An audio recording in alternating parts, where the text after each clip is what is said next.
Wow. Be a model, so I want to try something a little more like Ahoy there, landlubbers and sea enthusiasts. Crocodiles, those scaly, toothy giants, are basically nature's very own stealth ninjas. They've been around since the dinosaur days, and let's just say they haven't lost their touch when it comes to snatching unsuspecting snacks. But sometimes they go a little too far, like in the unbelievable story of Kerry McLoughlin, who had a close encounter of the croc kind right in front of his son. A father and son set out for a fishing trip in Australia's crocodile-filled waters. It doesn't take long before a massive croc strikes, and things take a horrifying turn. The father loses his head in an instant. Before we dive into the shocking saltwater crocodile attack on Kerry McLoughlin, let's explore where it all went down. Welcome to Kakadu National Park, Northern Australia.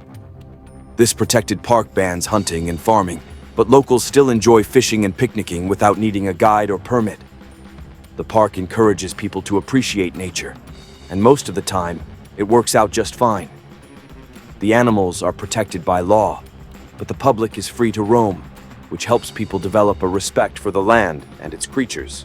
Running through the park is Crocodile River, named for its huge population of saltwater crocs. These crocodiles are one of nature's conservation success stories.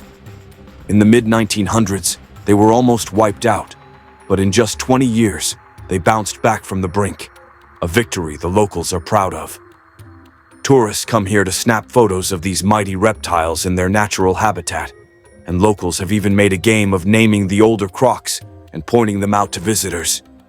Have a look at this random video to find out how dangerous the creature is.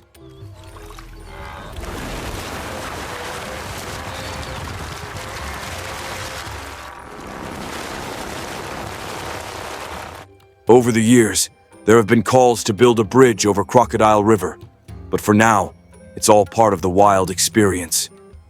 But authorities deemed building a bridge a waste of money. Before you judge them too harshly, they actually had a point. Locals ride their dirt bikes and fish in those croc-infested waters every day. Despite numerous warning signs, they wade through the shallows, casting their lines, and sometimes even take a dip to cool off from the midday heat. Say what you want about Aussies, but they're tough as nails.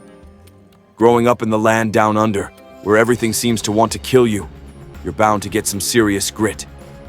A bridge would have been a waste of taxpayers' money, because let's be honest, no one would have used it. Everyone knew the risks. If you fished there, you accepted the danger. Oh! Oh! Kakadu doesn't just hold the title for one of the largest crocodile populations in Australia. It's also where Crocodile Dundee was filmed. But in March 1987, it became famous for a much darker reason. One of the most brutal attacks in the river's history, an event that still haunts those who witnessed it. On that day, Kerry McLoughlin decided to take his son out for some father-son fishing. They parked their car at the picnic area, soon to be joined by another group, 6 American tourists. One of them, Everett G. Braith, noticed Kerry and his son fishing and thought it was a heartwarming sight. He snapped a few pictures of them, hoping to send the photos to Kerry once he developed them back in the States. The pair shared a brief chat, and Kerry's open, friendly nature made him instantly likable. Little did anyone know, this peaceful day was about to turn into a nightmare. Kerry, a miner by trade, was tough as nails on the outside, but a joy to talk to. His preteen son had inherited his dad's humor and charm, making the pair a hit with anyone they met. The two introduced the American tourists to Eric, the biggest croc in the water, a 3.5-meter beast lounging on the riverbank. Kerry explained how Eric was a favorite among locals due to its massive size, even warning the group to keep their distance from the water, reminding them that these reptiles were just as fast on land as they were in the water. After a friendly chat, Kerry and his son went back to fishing, though luck wasn't on their side. Determined to catch something, Kerry decided to try his luck on the opposite bank. People standing within inches of the edge of the crossing with a 4.5 minimum metre, conservatively, a big crocodile. The other side had a patch of reeds, and he knew from experience that fish liked to hide there. Despite his own warnings to the tourists about staying safe, Kerry waded right into the current himself. It was only a few feet to the other side, with the deepest part reaching his chest. His son followed closely behind, their fishing rods balanced on their shoulders. Everett, one of the American tourists, noticed Eric, the crocodile, had slipped into the water. The giant reptile was no longer basking on the sandy bank, but gliding silently through the shallows. Alarmed, Everett shouted a warning to Kerry to watch out, but Kerry waved it off with a grin. Just then, his foot slipped on the muddy bottom, sending him splashing and sputtering as he tried to regain his footing. His son was about to crack a joke about his dad's clumsy moment, but the laughter froze in his throat. From the far bank, the boy saw it. Eric, the massive crocodile, was no longer lounging but slithering like a snake toward where his father had gone down. The terrifying reality struck in an instant. Everett saw the croc too and started yelling for Kerry and his son to turn back. Kerry, a daredevil and jokester, quickly realized the danger charging toward them. Pushing his son ahead, they both swam as hard as they could back to the bank. Kerry made sure his son stayed in front, but he'd lost sight of the beast. It had disappeared beneath the murky brown water. When they reached the bank, they faced a new problem. The muddy wall was too steep to wade out, and they had to climb it. Kerry boosted his son up from below, and just as the boy scrambled onto dry land, he turned to help his father. That's when he saw it. Eric, the crocodile, rocketed out of the water like a cannon. Kerry reacted instantly, throwing himself into a nearby drifting log.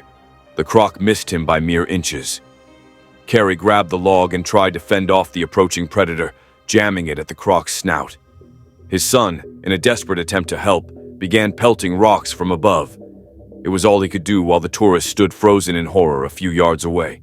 The croc disappeared beneath the water again, but this time when it resurfaced, it was right in Kerry's face.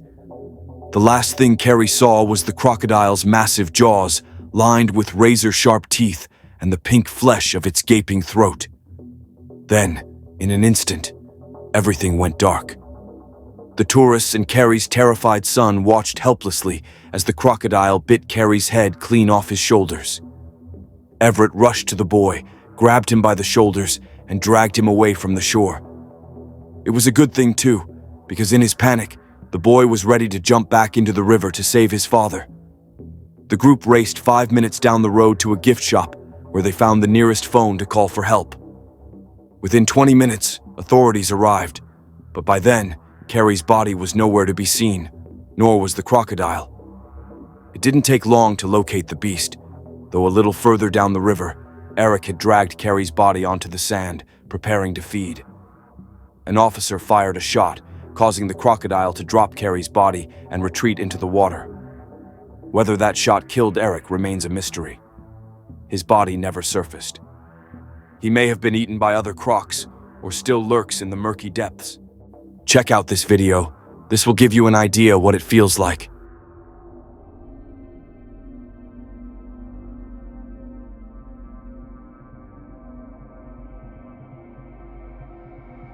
Saltwater crocodiles can live for nearly 100 years, so there's a very real chance Eric is still out there, waiting to claim another victim for their terrifying final affliction.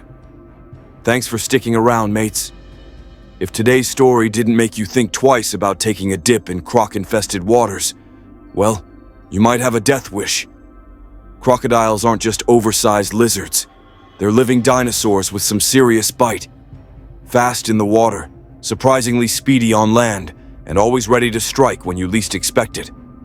So, next time you're near the water, especially in croc country, maybe think twice before wading in. Stay safe, stay smart, and always remember, the crocs are watching and they're hungry. If you enjoyed this wild tale, don't forget to hit that like button, subscribe, and drop us a comment below. Until next time, keep your toes out of the water.